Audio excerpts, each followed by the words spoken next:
Hi to all, welcome back to our channel.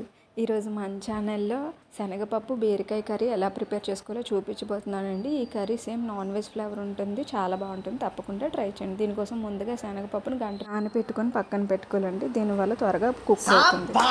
So next అలాగే ఒక 2 medium size బీరకాయలు కూడా కట్ చేసి పెట్టుకోవాలి. అలాగే 2 ఆనియన్స్, 3 గ్రీన్ చిల్లీస్. ఇప్పుడు కర్రీ కోసం ముందుగా ఒక ప్యాన్ తీసుకొని దానిలో కర్రీకి సరిపడా ఆయిల్ వేసి, ఆయిల్ హీట్ అయిన తర్వాత ఆనియన్స్, గ్రీన్ చిల్లీ, కొంచెం కరివేపాకు వేసి వీటిని బాగా ఫ్రై చేసుకోవాలి. ఇదంతా కొంచెం బాగా ఫ్రై అయిన తర్వాత దీనిలో కొంచెం పసుపు వేసి ఒకసారి ఆనియన్స్ అన్నీ బాగా కలుపుకోవాలి. ఇదంతా బాగా ఫ్రై అయిన తర్వాత దీనిలో ఒక 1/2 టేబుల్ స్పూన్ వరకు జింజర్ గార్లిక్ పేస్ట్ని కూడా యాడ్ చేసుకోవాలి.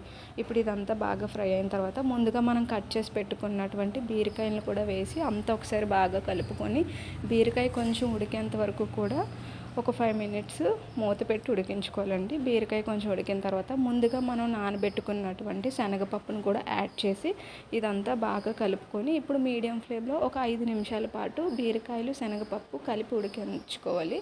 నెక్స్ట్ కర్రీ స్పైసెస్కి సరిపడా కారం, సాల్ట్ లాస్ట్లో యాడ్ చేయాలి.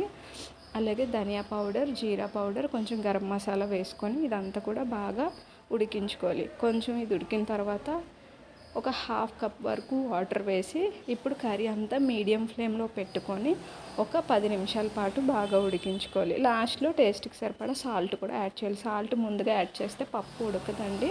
సో అందుకని సాల్ట్ లాస్ట్లో యాడ్ చేయాలి. మూత పెట్టుకొని ఒక మీడియం ఫ్లేమ్లో ఒక 2 నిమిషాలు ఉడికించి కర్రీ అనేది మనకి రెడీ అయిపోతుంది. సో ఈ ప్రాసెస్లో ఒకసారి ట్రై చేయండి. Thanks for watching and do subscribe our channel. Thank you.